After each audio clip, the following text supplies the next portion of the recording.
இந்த இலை கிடைச்சது அப்படின்னா விட்டுடாதீங்க.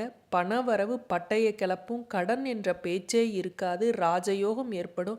அது எப்படி அப்படிங்கிறத இந்த பதிவில் பார்க்கலாம். வாராகி அம்மா வாராகி, வராக முகத்தமிழ் வாராகி, வாராகி அம்மா வாராகி. நீங்க தினமும் வாராகி தாயை கும்பிடுவீங்க அப்படின்னா ஓம் வாராகி தாயே போற்றி அப்படின்னு கமெண்ட்ல பதிவிடுங்க. பராபவ தமிழ் வருடமானது பிறந்து சித்திரை மாசத்துல வந்திருக்கக்கூடிய முதல் தேய்பிறை பஞ்சமி திதியானது மே 6ஆம் தேதி வந்திருக்கு. புதன்கிழமையில வந்திருக்கு. பொண்ணு கிடைச்சாலும் புதன் கிடைக்காது அப்படிம்பாங்க. இந்த புதன் அப்படின்னாவே இந்த புத பகவானுக்கு உரியது பச்சை நிறத்தில் இருக்கக்கூடிய பொருட்களை சொல்லுவாங்க. புத பகவானுக்கு உரிய வஸ்திரம் அப்படின்னாவே பச்சை நிற வஸ்திரம் தான். இப்படி இந்த பச்சை நிறத்தில் இருக்கக்கூடிய அதுவும் தன ஆகாஷ்ண சக்தியுடைய இந்த மூலிகையை வச்சு தான் இந்த பரிகாரத்தை நம்ம செய்ய போகிறோம். வளர்பிறை பஞ்சமி, தேய்பிறை பஞ்சமி அப்படின்னு 2 பஞ்சமி வரும். சுக்லபக்ஷ பஞ்சமி, கிருஷ்ணபட்ச பஞ்சமி. சுக்லபட்ச பஞ்சமி அப்படின்னா வளர்பிறை பஞ்சமி, கிருஷ்ணபட்ச பஞ்சமி அப்படின்னு சொல்கிறது தேய்பிறை பஞ்சமி. இந்த தேய்பிறை பஞ்சமியில் நம்ம கடன் தீருவதற்கு, நோய் தீருவதற்கு, அது மட்டும் இல்லாமல் கோர்ட்டு கேஸுன்னு நீங்கள் ரொம்ப அலைச்சலாக இருக்குது அந்த மாதிரி விவகாரத்துக்கெல்லாம் இந்த தேய்பிறை பஞ்சமியை நம்ம பயன்படுத்தலாம். வளர்பிறை பஞ்சமியில் வீடு வாங்கணும், நிலம் வாங்கணும், திருமணம் நடக்கணும், குழந்தை பாக்கியம் கிடைக்கணும் அப்படின்னா அதை நம்ம பயன்படுத்தலாம். இப்போ தேய்பிறை பஞ்சமியில் நம்ம திருமணம் நடக்கணும் அப்படின்னு வேண்டக்கூடாதா அப்படின்னு கேட்டிங்கன்னா அப்படிலாம் இல்லை. பஞ்சமி திதியில் வாராகித்தாயை நினச்சி நீங்கள் எந்த பரிகாரம் அதுவும் தேய்பிறை பஞ்சமியில் செஞ்சீங்க அப்படின்னா நிச்சயமாக கிடைக்கும். ஏன்னா நமக்கு இருக்கக்கூடிய எதிர்மறை சக்திகள் அனைத்தையும் போக்க செய்யக்கூடிய ஆற்றல் இந்த தேய்பிறை பஞ்சமிக்கு தான் இருக்குது. வீட்டில் உள்ள கஷ்டங்கள் எல்லாம் தேயும். அதனால் வீட்டில் இருக்கக்கூடிய எதிர்மறை சக்தி எல்லாம் போச்சு அப்படின்னாவே நீங்கள் வேண்டுனதை ஆட்டோமேட்டிக்காக நமக்கு நடக்க ஆரம்பிச்சிரும். வீட்டில் ஒரு நல்ல ஒரு பாசிட்டிவ் வைப்ரேஷன் இருக்குது, தெய்வ சக்தி இருக்குது அப்படின்னாவே நீங்கள் கேட்டது கிடைக்கும். அதனால் இந்த மாதத்தில் வந்திருக்கக்கூடிய முதல் தேய்பிறை பஞ்சமியை தவற விட்டுடாதீங்க. அதுவும் புதன்கிழமையில் வந்திருக்கு இல்லையா, இதை பயன்படுத்திக்கிங்க. சரி, இந்த பஞ்சமி திதி எப்போ ஆரம்பிக்குது அப்படின்னு பார்த்தீங்கன்னா காலையில் 6:37க்கு ஆரம்பித்து அடுத்த நாள் 7ஆம் தேதி காலையில் 8:21 வரையும் பஞ்சமி திதி இருக்குது. அப்போ புதன்கிழமை காலையில் 6:30க்கு மேலே பார்த்தீங்கன்னா முழுவதுமாக அன்று இரவு முழுவதும் பஞ்சமி திதி இருக்குது. நீங்கள் இந்த பரிகாரத்தை ஈவினிங் 5 மணிக்கு மேலே முடிஞ்சால் 6 மணிக்கு மேலே எப்போ வேணாலும் இரவு 12 மணிக்குள்ளே நீங்கள் செய்யலாம். இலை எல்லாருக்குமே ஈஸியாக கிடைக்கக்கூடிய இலை தான் கற்பூரவள்ளி இலை. இது தனவசிய மூலிகை அப்படின்னு சொல்லுவாங்க. சில மூலிகைகள்லாம் பார்த்திங்கன்னா அது இருக்கக்கூடிய இடம் ஃபுல்லாக ஒரு நறுமணம் வீசும். அந்த மூலிகை எல்லாமே பார்த்திங்கன்னா மகாலட்சுமி கடாட்சம் உடையது. நம்ம வீட்டில் இருக்கக்கூடிய எதிர்மறை எண்ணங்கள், தீய சக்தி இதெல்லாம் போக்கக்கூடிய சக்தி அந்த இலைகளுக்கெல்லாம் இருக்கும். ஆனால் எந்த மூலிகையை நீங்கள் பறித்தாலும் அந்த மூலிகையை சாயந்தரம் 5 மணிக்கு மேலே பறிக்கக்கூடாது. சூரியன் மறையிறதுக்கு முன்னாடி பார்த்திங்கன்னா எந்த ஒரு மூலிகையும் நம்ம பறித்து வச்சுக்கணும். இந்த பஞ்சமி திதி செய்ய போகிறீங்க அப்படின்னா மொதல் நாளே நீங்கள் இந்த மூலிகையை பறித்து வச்சுக்குங்க. இந்த மூலிகையை பறிக்கும்போது நம்ம எப்போவுமே மூலிகையிட்ட மனதார மன்னிப்பு கேட்டுவிட்டு என்னுடைய தேவைக்காக உன்னை பறிக்கிறேன், என்னை மன்னிச்சிரு, சர்வதோஷம் நசி நசி அப்படின்னு தான் மூலிகையெல்லாம் நம்ம பறிக்கணும். தீட்டு காலத்தில் மூலிகையெல்லாம் தொடக்கூடாது. இந்த மாதிரி மூலிகையை கண்டிப்பாக தொடக்கூடாது. சாதாரணமாக இருக்கக்கூடிய செடிகள்கிட்ட பேசினாவே அந்த செடிகளுக்கு கேட்கும் அப்படிம்பாங்க.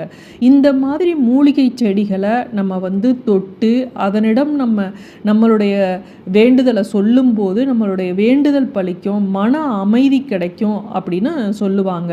இந்த பிரபஞ்சம் சில தாவரங்கள் மூலமாக, அதாவது மூலிகைகள் மூலமாக நமக்கு வேண்டிய வரத்தை கொடுக்கும் அப்படின்னு சித்தர்களும் முனிவர்களும் சொல்லியிருக்காங்க. இந்த பஞ்சமியில் பல பஞ்சமி இருக்குது. கருட பஞ்சமி, நாக பஞ்சமி, தனிஷ்டா பஞ்சமின்னு ஏற்கனவே கூட நான் சொல்லியிருக்கேன். மாதம் 2 பஞ்சமி வரும். வளர்பிறை பஞ்சமி, தேய்பிறை பஞ்சமின்னு.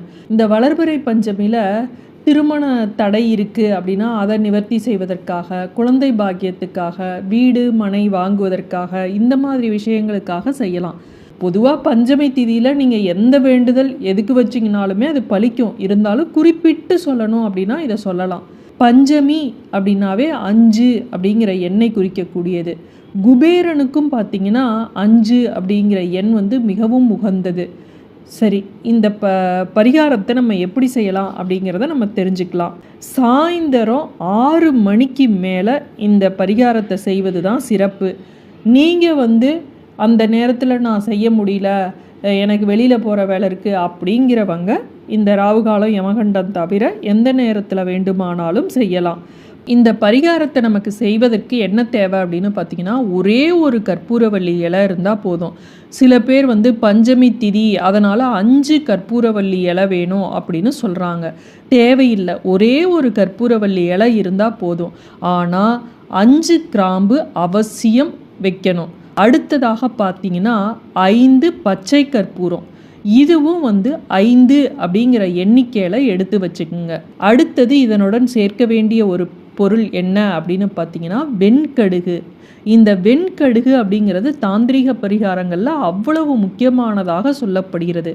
வீட்டில் இருக்கக்கூடிய எதிர்மறை சக்திகளை போக்கி நேர்மறை சக்தியை வீட்டில் பெருக செய்வது அப்படின்னா இந்த வெண்கடுகுக்கு நிகர் எதுவுமே இல்லைன்னு சொல்லலாம். இந்த வெண்கடுகு இதுவும் எண்ணி 5 வெண்கடுகு இருந்தால் போதும். இப்போ என்ன செய்யணும், ஒரு பித்தளை தட்டு எடுத்துக்குங்க. இல்லை அப்படின்னா ஒரு மண் அகல் விளக்கு கொஞ்சம் பெருசாக இருக்கிற மாதிரி எடுத்து வச்சுக்குங்க. இப்போ அதில் அந்த கற்பூரவள்ளி இலையை வச்சிருங்க. அதன் மேலே 5 கிராம்பு, அது கூட 5 பச்சை கற்பூரம், இதனுடன் 5 அந்த வெண்கடுகு இதை வச்சுக்குங்க. இதை வச்சுட்டு இதன் மேலே 2 சூடத்தை வச்சுக்குங்க. பச்சை கற்பூரம் ஒரு சில வீடுகளில் ரொம்ப கொஞ்சமாக சின்னதாக இருந்தது அப்படின்னா அதனுடன் சூடத்தை சேர்த்துக்கலாம். இதை வந்து பூஜை அறையில் வைங்க. வச்சுட்டு நீங்கள் என்ன பண்ணணும், இந்த தீபத்தை ஏற்றி வாராகி அம்மன் சிலையோ படமோ இருக்குது அப்படின்னா அதுக்கு காட்டுங்க. எங்கள் வீட்டில் வாராகி அம்மன் இல்லை, வாராகி அம்மன் சிலை இல்லை அப்படின்னாலும் சரி, உங்களுடைய குலதெய்வத்தையும் இஷ்ட தெய்வத்தையும் நினச்சிக்கிட்டு இந்த தீபத்தை காட்டுங்க. காட்டிட்டு உங்களுடைய வேண்டுதலை சொல்லி வேண்டிக்கிங்க. இப்போ இதை வந்து வீட்டோட நடு ஹாலில் கொண்டு வந்து வைங்க.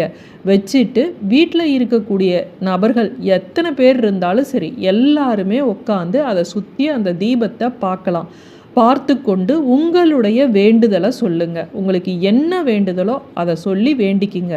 இதில் இருந்து வரக்கூடிய நறுமணமானது உடம்புக்கு மட்டும் ஒரு புத்துணர்ச்சியை கொடுப்பதில்லை, இந்த வாசமானது வீட்டில் இருக்கக்கூடிய நெகட்டிவ் எனர்ஜியை போக்கி நல்ல பாசிட்டிவ் எனர்ஜியை தரும். எல்லாருமே பார்த்து முடிச்சதுக்கு அப்புறம் இது சாம்பல் ஆகிடும் பார்த்தீங்களா, அந்த சாம்பலை வந்து கால்படாத இடத்துல ஏதாவது ஒரு இடத்துல செடி அடியில் போடலாம், இல்லை எங்கே கால்படாத இடம் இருக்கோ அங்கே போட்டுடுங்க. மீண்டும் அடுத்த காணொளியில் சந்திக்கும் வரை நன்றி, வணக்கம்.